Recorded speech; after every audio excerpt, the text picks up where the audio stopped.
Hi అందరికీ, ఎలా ఉన్నారు? బాగున్నారా? సో మార్నింగే ఈరోజు అయితే లాస్ట్ కార్తీక సోమవారం కదా. మార్నింగే దీపం పెట్టుకున్నాను. టెంపుల్కి వెళ్దాం అనుకున్నాను కానీ కుదరలేదు. ఈవినింగ్ వెళ్తాను. సో ఎండలో ఇలా కాసేపు కూర్చున్నాను. ఎంత చలిస్తుందంటే ఫుల్గా చలి ఉంది ఇక్కడ. ఓపెన్ ప్లేస్ ఎక్కువ ఉండడం వల్ల మాకు ఫుల్గా గాలి రావడము, చల్లగా ఉంది. అండ్ ఎండ కూడా తొందరనే వస్తుంది లేండి. కాసేపు అలా కూర్చున్నాను. పూజ అంతా చేసుకొని హ్యాపీగా. అంటే పిల్లలు స్కూల్కి వెళ్ళారు. చక్కగా నేనైతే మార్నింగే బ్రేక్ఫాస్ట్ ఈరోజు పిల్లలకు పాలకూర పప్పు అయితే చేశాను. మార్నింగే నాకైతే అస్సలు కుదరలేదు. ఇక్కడ చలి బాగుందండి. ఓపెన్ ప్లేస్ ఎక్కువ ఉండడం వల్ల చలి ఉంది, తలంతా నొప్పి వస్తుంది. అండ్ ఇంకోటి ఏదంటే మనము ప్రెగ్నెన్సీ టైంలో ఖచ్చితంగా చెప్తున్నాను, అందరూ నెగ్లెక్ట్ చేయకండి. మంచిగా ఇది కట్టేసుకోండి. చెవులకు కాటను, కాళ్ళకి సాక్సులు. నేనైతే ఫస్ట్ ప్రెగ్నెన్సీ అప్పుడు కన్నయ్య ఉన్నప్పుడైతే పర్లేదు, కొంచెం జాగ్రత్తగానే ఉన్నాను మమ్మీ దగ్గర ఉండబట్టి. అండ్ నెక్స్ట్ ప్రెగ్నెన్సీకి 2 months కంప్లీట్ అవ్వగానే మిన్నుకి హైదరాబాద్కి రావడం, నా పని నేను చేసుకోవడం ఎక్కువ. అంటే ఎంత జాగ్రత్తగా ఉన్నా, నేను కాళ్ళకి చెప్పులు వేసుకున్నా, సాక్సులు వేసుకున్నా. అండ్ నేను నెక్స్ట్ ఏంటిదంటే ఇది కట్టుకున్నా కూడా మనం వాటర్లో. అండ్ నెక్స్ట్ ఇంకోటి ఏంటంటే మిన్ను కన్నయ్య ఇద్దరుడు. కన్నయ్యనేమో మంచి చలికాలంలో పుట్టాడు, మిన్ను వర్షాకాలం జూన్లో ఫుల్ వర్షాలు. మనం ఎంత కేర్గా ఉన్నా కూడా ఖచ్చితంగా చల్లగా ఉంటుంది కదా వెదర్. అయితే నెగ్లెక్ట్ చేసిన. ఇంకో నెక్స్ట్ ఏంటంటే ఫ్యామిలీ ప్లానింగ్ అప్పుడు కూడా నేను అప్పుడు కూడా మనకి సీజరియన్ అంటే అయింది కదా స్పెషల్గా. అప్పుడు అసలు 10 daysకో 12 daysకి వెళ్ళిపోయాను ముంబైకి. సో ఈ రెండు నాకు ఎఫెక్ట్ అయింది. బాగా కోల్డ్. అస్సలు ఎంత చలి ఉందంటే మీకు చూపిస్తాను చూడండి. చూశారు కదా ఎంత గాలి వస్తుందంటే. ఇదంతా నీట్గా ఊడ్చినా కూడా మాకు అంటే రోడ్డు మీదనే అలా ఉండడం వల్ల, కొంచెమే మిడ్లో ఉండడం వల్ల ఇల్లు అదంతా వచ్చి ఇక్కడ పడుతుంది. ఎన్నిసార్లు ఊడ్చినా పోవట్లేదులేండి. సమ్మర్ అప్పుడు స్టార్ట్ అయింది. మొత్తం ఆకులు అన్నీ రాలిపోతున్నాయి ఉండడం వల్ల. అండ్ మనకి చెట్లు ఎక్కువ ఉన్నాయి, పైన చెట్లు ఎక్కువ ఉండడం. అవును, ఈ విధంగా. సో ఇదంతా చల్లగాలి. మార్నింగ్ అయితే మొత్తం సో చెట్లు ఎక్కువ ఉండడం వల్ల ఫుల్ గాలి. మార్నింగ్ అయితే మొత్తం మంచు.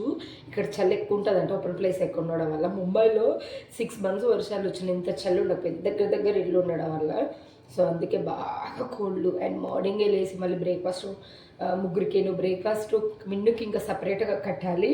అండ్ కన్నయ్యకి సపరేట్గా కట్టాలి, మా హస్బెండ్కి సపరేట్గా. సో ఆ విధంగా కోల్డ్ అవుతుంది కదా, ఫుల్గా అయ్యింది. అసలు చేతనే కావట్లేదు. సో ఇంక ఈరోజు అయితే లాస్ట్ కార్తీక సోమవారము. ఇంకా మార్నింగ్ వెళ్ళేసి స్నానంకి ఫస్ట్ అయితే పిల్లల్ని పంపించేసి ఇద్దరిని, నెక్స్ట్ నేను మా హస్బెండ్ అయితే ఇంట్లోనే దీపం పెట్టేసుకున్నాను. తను ఆఫీస్కి వెళ్తారు కాబట్టి ఈవినింగ్ టెంపుల్కి వెళ్దాం అనుకుంటున్నాను. ఇప్పుడు పూజ ఇంట్లో దీపం పెట్టేసుకొని నెక్స్ట్ పిల్లల్ని పంపించేసరికి 10 అయిందండి. అండ్ శివునికి ఈవినింగ్ దీపం పెట్టిన. ఈవినింగ్ అభిషేకం అంటే ప్రదోష వేళ అంటే ఇష్టం కాబట్టి ఇంక ఈవినింగ్ పెట్టేద్దాము అనుకుంటున్నాను. ఈవినింగ్ పెట్టాలి. ఇప్పుడు లాస్ట్ కార్తీక సోమవారం కాబట్టి టెంపుల్కి వెళ్ళేసి అభిషేకము అండ్ దీపదానం చేద్దాం అనుకుంటున్నాను. ఇప్పుడు దీపదానం ఎలా చేయాలనే వరకు చేయండి. లాస్ట్ కార్తీక సోమవారం కదా, మేము చేయలేకపోయినాం అనుకోకండి. మోస్ట్లీ ఈ వీడియో నేను రేపు వరకు అయితే పోస్ట్ చేస్తాను. అట్లీస్ట్ ఇంకా 3 days ఉంది కదా, కార్తీక మాసంలో ఎప్పుడైనా చేసుకోవచ్చు. సోమవారాలు అయితే బాగుంటుంది అంటారు. నేను మ్యాక్సిమం ఈరోజు ఈవినింగ్ ఇప్పుడు షూట్ చేసాను కాబట్టి రేపు ఆఫ్టర్నూన్ వరకల్లా పెట్టేస్తాను. మీరు వెనస్డే ఎవరైనా చేయాలనుకుంటే వెనస్డే చేసేసుకోండి. ఎప్పుడైనా చేసుకోవచ్చు అంటారు దీపదానం. కార్తీక మాసంలో ఇంకా మంచిది. ఓకేనా? సో ఇది ఇప్పుడైతే బౌల్స్ అన్ని కొన్ని ఉన్నాయి, వాష్ చేసి కంటిన్యూషన్ చూసేయండి. పిల్లలు తీసుకొని వచ్చిన తర్వాత ఇంకా నేను పిండి ప్రమిదలు అవి చేసుకుని ఎలా చేస్తాను ఏంటనేసి మార్నింగే ఇవైతే ఆల్రెడీ పిల్లలు స్కూల్కి వెళ్ళిన తర్వాత అన్నీ వాష్ చేసుకున్నాను. ఈరోజు మా హస్బెండ్కి అయితే బనానా ఉంటే బనానా మిల్క్ షేక్ ఇచ్చేసాను. కార్తీక మాసం కదా, ఎక్కువ ఆనియన్ వెల్లుల్లి అలా ఏం లేకుండా లైట్ ఫుడ్ తీసుకుంటున్నాము. సో కొంచెం హెల్తీగా ఉండాలంటే ఇలాంటి డ్రింక్సే బెటర్ కదా అని ఓన్లీ ఆ బౌల్ ఒకటి ఉంటే అదొకటి వాష్ చేస్తున్నాను. ఎంత చల్లగా ఉన్నాయంటే ఎప్పటి బౌల్స్ వాష్ చేసుకోవడం అయితే చాలా బెటరు. నెక్స్ట్ అయితే ఆంటీ వచ్చారు ఇల్లంతా నీట్గా చేయడానికి. ఈ చెట్టు అయితే మీరు గమనించారో లేదో, ఇంట్లో బ్యాంబో ట్రీ అలాగే ఈ చెట్టు స్నేక్ ట్రీ ఇలాంటివి ఉంటాయి చూడండి. అవి మంచి ఆక్సిజన్ ఇస్తాయి. అండ్ దట్టు అవి ఇంట్లో సెట్ అవ్వడం కొంచెం కష్టం అయితే అంటే ఎండిపోతూ రాలిపోతూ ఇలా ఉంటాయి. అంతే అలా రాలిపోతుంటే అంత నెగిటివ్ ఎనర్జీ ఉన్నట్టు. సో ఇది రీసెంట్గా తెచ్చాము, ఇది కూడా అంతే అవుతుంది చూడాలి. నెక్స్ట్ అయితే పిల్లల కోసం రైస్ అయితే కడిగి పెట్టేశాను. నేనైతే ఈవినింగ్ వరకు ఏం తినను. నెక్స్ట్ అయితే ముందు రోజు మా హస్బెండ్ ఇవి మిల్లెట్స్ తీసుకొని వచ్చారండి, కొర్రలు ఇలాంటివి అయితే. సో ఇవి నైట్ డిన్నర్గా తీసుకుందాము. ఇలాంటి బ్రేక్ఫాస్ట్ అన్నీ కూడా మేము కొర్రలతోటి చేసేవాళ్ళము. ముంబైకి వెళ్ళినాక అస్సలు దొరకలేదండి మాకు, ఎంత ట్రై చేసినామో. నేను చెప్పేది ఏంటంటే ఆరోగ్యమే మహాభాగ్యం. ఫస్ట్ హెల్తీగా ఉంటే మనం ఏదైనా చేసుకోవచ్చు. ఎప్పటి నుంచో అనుకుంటున్నారు ఏంటి మా హస్బెండ్ ఈ కొర్రలు, అరికెలు, సామెలు ఇవన్నీ తీసుకుందాము అనేసి. ఇక్కడికి హైదరాబాద్లో చాలా దొరుకుతుంది. ఇంకోటి ఏంటో తెలుసా, ఈజీగా 1 kg ఎంతో తెలుసా, చాలా తక్కువ. 1 kg వచ్చేసి జస్ట్ 95 ఏమున్నాయంట. సో ఇంట్లో పిల్లల్ని వదిలేయండి, పిల్లలు వాళ్ళు ఎదిగే వాళ్ళు కాబట్టి వాళ్ళకి కావాల్సినంత ఫ్యాటు అన్నీ ఉండాలి. కాబట్టి మన ఏజ్ ఒక 30+ వచ్చినాయి అంటే ఖచ్చితంగా ప్రతి ఒక్కరూ ఈ కొర్రెలు అలాగే ఈ అరికలు ఇది తీసుకోవాలి. ఇది ఎలా చేయాలనేసి నెక్స్ట్ వీడియోలో నేను షేర్ చేసుకుంటాను. ఇందులోనే చేస్తే ఇది అయిపోతుంది. లాస్ట్ టైం కొన్ని తీసుకొచ్చారు, చూపిస్తాను. ఇది వచ్చేసి రతన్ దీప్లో తీసుకున్నారండి కొర్రెలు. యాక్చువల్లీ దీని ప్రైస్ 1 kg వచ్చేసి 135 ఉంది. సో చాలా తక్కువ అనిపించింది మాకు ఫస్ట్ తీసుకున్నప్పుడు. కానీ ఏంటంటే కొంచెం ఎక్కువనేనండి ఇది. మీరు హోల్సేల్ ఉంటాయి కదా, ఏంటంటే రైస్, మనకి పసుపు, అట్లా హోల్సేల్ మార్కెట్ ఉంటుంది చూడండి, అక్కడికి వెళ్ళండి. 95 రూపీస్కే వచ్చేస్తున్నాయి ఇవి. సో మామూలుగా ఇన్స్టామార్ట్లో అది వాటి దగ్గర ఏంటంటే 135. ఇక్కడ మీకు చూపిస్తాను చూడండి, బ్యాక్ కెమెరా పెట్టి.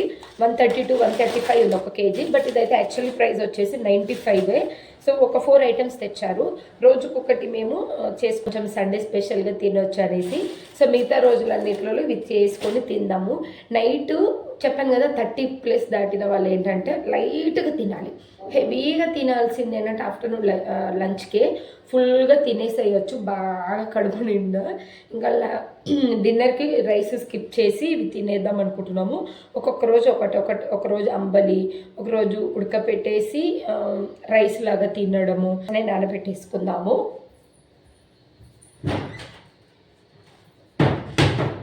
ఇంకోటి ఏంటంటే క్వాంటిటీ ఎంత కావాలంటే ఇస్తాను. నైట్ వాళ్ళకి రైసే పెడతాను, మా ఇద్దరికే కాబట్టి టీ గ్లాస్ సరిపోతుంది. ఈ టీ గ్లాస్ ఫస్ట్ నానబెట్టేసుకొని దీనికి double water boil 4 glass water పోస్తే మంచిగా అయిపోతుంది. నేనైతే ఏమి ఉడకబెట్టట్లేను, అంబలి చేద్దాం అనుకుంటున్నాను. సో అది ఎలానో నేను సపరేట్గా వీడియో షేర్ చేస్తాను, ఓకేనా. సో ఇక్కడ చూసాను కదా, అన్నీ కేజీ తీసుకున్నామండి. 5 వెరైటీస్ అయితే. బట్ ఇవి చాలా డేస్ వచ్చేస్తాయి, ఎక్కువే తీసుకున్నా కూడా పురుగు పడుతుంది. అండ్ మంచిగా అంటే ఎక్కువ తీసుకున్నాం అనుకో ఫ్రిడ్జ్లో స్టోర్ చేసుకోండి, పురుగు వస్తే కష్టము, టేస్ట్ కొంచెం చేదుగా ఉంటుంది. ఇది వచ్చేసి నేను బయట తీసుకుంది. ఇవన్నీ కూడా హోల్సేల్గా, ఇవి 95, అదైతే 135 ఏమో ఉంది. నెక్స్ట్ అయితే ఇంక ఆఫ్టర్నూన్ పిల్లల్ని అయితే తీసుకొని వచ్చేసాను. పిల్లలు, పెద్ద బాబు అయితే ట్యూషన్కి వెళ్తాడండి. అండ్ చిన్న బాబుకి హోంవర్క్ రాయించేసి ఇవన్నీ విధంగా రెడీ చేసుకున్నాను. నేను చెప్పాను కదా దీపదానం చేద్దామని. యాక్చువల్లీ నాకు ఎప్పుడు తెలియదు అండ్ ఎప్పుడు చేయలేదు, రీసెంట్గా తెలిసిన దగ్గర నుంచి ట్రై చేస్తున్నాను. ఇంకా ఫైనల్ అయితే ఈరోజు కార్తీక సోమవారం లాస్ట్ వీక్ అయితే ఇక్కడ పువ్వులు అలాగే బనానా అగరబత్తి అన్నీ ఇలా సెట్ చేసుకున్నాను. బియ్యం ఎన్ని వేయాలంటే 3 గుప్పెళ్ళు వేయండి. సో నాకు అలానే చెప్పారు, కొలతల్లాగా తెలియదు. నిండుగా చేయి నిండుగా 2 చేతులు నిండుగా దగ్గర పెట్టేసి ఆ విధంగా వేయండి. ఈవినింగ్ అంటే శివయ్యకి ప్రదోష టైం అంటే చాలా ఇష్టము, అందుకని ఈవినింగ్ వెళ్ళేసరికి అసలు టెంపుల్లో ఇక్కడ అయితే మా కాలనీలో పిల్లలకి మంచిగా డ్యాన్స్ నేర్పిస్తారు. ఇక్కడ క్లాసికల్ డ్యాన్స్ నడుస్తుంది. ఆ టైంకి ఎవ్వరు రాలేదు, ఎవరు రాకముందే వెళ్దాము అన్నట్టుగా 5:45 కల్లా వెళ్ళాము. ఇంకా ఫస్ట్ అయితే మనము ఏ పూజ చేసుకున్నా, ఇంకా అందులోనూ ఇదే అని కదండి, మనం ఏ పూజ చేసుకున్నా కూడా విఘ్నేశ్వరునికి ఫస్ట్ దండం పెట్టేసుకోవాలి. అక్కడికి వెళ్ళి గణపతిని దండం పెట్టేసుకొని వచ్చేసాను. ఇంట్లో చేయడం కుదరలేదు, వస్తుంటే మళ్ళీ ఎక్కడ షేక్ అయ్యి మొత్తం అటు ఇటు అవుతుందని ఇక్కడికి వచ్చిన తర్వాతకి పంచామృతము రెడీ చేసుకుంటున్నాను. తీసుకున్నాను, ఆవు పాలు తీసుకొచ్చాను. అలాగే ఇక్కడ అభిషేకం కూడా చేద్దామని కొన్ని పాలు, ఇందులో చక్కెర, నెయ్యి, తేనె ఇవన్నీ ఒక గ్లాస్లో వేసుకున్నాను. పంచామృతం అయితే సో ఇది ఒక గ్లాస్ వేసుకొని పక్కన పెట్టేసుకున్నాను. శివునికి అభిషేకం అంటే చాలా ఇష్టం కదా. నేను వెళ్ళే టైంకి అయితే టెంపుల్లో ఇంకెవ్వరు లేరు. పూజారి వచ్చి ఫస్ట్ దీపం పెట్టారు. ప్రశాంతంగా చేసుకోవచ్చు, టెన్షన్ లేకుండా. ఫస్ట్ అయితే వాటర్ తోటి శివలింగానికి మంచిగా వాటర్ వేసి, సుబ్రహ్మణ్య స్వామి వెనకాల సుబ్రహ్మణ్య స్వామి కూడా ఉన్నారు కదా, ఇంకా వాటర్ వేసేసుకున్నాను. నార్మల్ మిల్క్ కన్నా ఆవు పాలతో అభిషేకం చేయాలంటారు. ఇది కూడా నాకు రీసెంట్గానే తెలుసు. ఒకప్పుడైతే నేను నార్మల్గా అంటే ప్యాకెట్ పాలు, లేదంటే మనం ఇంట్లో యూజ్ చేసే పాలు, అంటే మనం యూజ్ చేయనివి అప్పుడే పట్టి పెట్టినవి అవి. బట్ ఆవు పాలతోటి చేయాలంట. మా చిన్నోడు పడుకుంటాడు అనుకున్నాము, మా పెద్ద బాబు ట్యూషన్కి వెళ్ళాడు. బట్ పడుకుంటే వెళ్దాం అనుకున్నాను కానీ చాలాసేపు అవుతుంది కదా అని తీసుకొచ్చాను. రేపు నెక్స్ట్ డే కూడా రావాలి, మళ్ళీ పెద్ద బాబుతోటి ఇలానే చేయించాలి. ఫస్ట్ వీక్ పెద్ద బాబుతో చేయించాను, అప్పుడు చిన్న బాబుతో కుదరలేదు. వీలైనన్నిసార్లు పిల్లలకి మంచి కనీసం ఒక చెంబుడు నీళ్ళైనా పోయించండి శివలింగానికి. తర్వాతకి పాలు వేసాను, నెక్స్ట్ పంచామృతం ఈ విధంగా మొత్తం వేసాను. శివయ్య అభిషేక ప్రియుడు కాబట్టి వీలైనంత వరకు ఏం లేకుంటే 3 సార్లు చెంబుడు నీళ్ళైనా పోయండి అంతే. నెక్స్ట్ అయితే ఇంకా పసుపు కుంకుమ అంతా పెట్టేసి ఉసిరి దీపం పెట్టేసుకున్నాను. మా ఇంటి దగ్గరనే బిల్వదళం ఉంటుంది, అక్కడి నుంచి తెచ్చేసుకొని మంచి విధంగా సింపుల్గా ప్రశాంతంగా, అసలు ఎవ్వరు రాలే, ఎంత ప్రశాంతంగా అయ్యిందో. అండ్ ఇంకా మంచిగా హారతి ఇచ్చి కొబ్బరికాయ కొట్టేశాను. నేను ఈ పూజ అంతా అయిపోయే వరకు కూడా ఎవ్వరూ రాలేదు. తొందరగా మేబీ మార్నింగే పెట్టి ఉండొచ్చు అనుకున్నాను, కానీ నేను అక్కడ కొబ్బరికాయ కొట్టగానే ఎంతమంది వచ్చారో. నెక్స్ట్ అయితే దీపదానంకి ఏంటంటే ఖచ్చితంగా బియ్యపిండి అయినా లేదంటే గోధుమ పిండితో అయినా ఈ విధంగా 2 దీపాలు తమలపాకు వేయాలి. ఫస్ట్ బియ్యం వేసి పసుపు కుంకుమ అక్షంతలు వేసి దీపం తమలపాకు పైన 2 దీపాలు పెట్టి మంచిగా పువ్వులు పెట్టి, సో ఫస్ట్ అయితే మీరు గణేశుని తలుచుకొని కొన్ని అక్షంతలు వేసి హారతి అంటే నైవేద్యము, దీపం, ధూపం ఇవన్నీ చేసిన తర్వాతకి మీకు ఎంత వీలైతే అంత మనీ, ఎంత ఇస్తున్నామని చెప్పకుండా మీకు ఎంత ఉంటే, మీకు ఎంత కుదిరితే అంత మనీ ఇచ్చేయండి.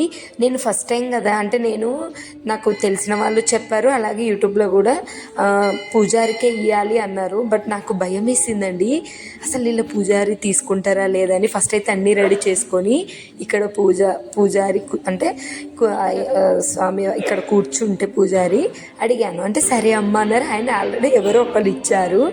ఎంత మంచిగా అనిపించింది అంటే, కొంచెం ఏదైనా కొత్తగా స్టార్ట్ చేయాలంటే భయం వేస్తుంది కదా, ఆ విధంగా. బట్ తీసుకుంటా అన్నారు, మంచిగా ఈ విధంగా ఇచ్చేసాను. చాలా హ్యాపీగా ఉంది. అండ్ బ్లెస్సింగ్స్ కూడా తీసుకున్నాను. అసలు మా పెద్ద బాబు కూడా ఉంటే బాగుంది అనిపించింది. ఇంకొంచుదాం అనుకున్నాను కానీ ఎగ్జామ్స్ ఉన్నాయండి.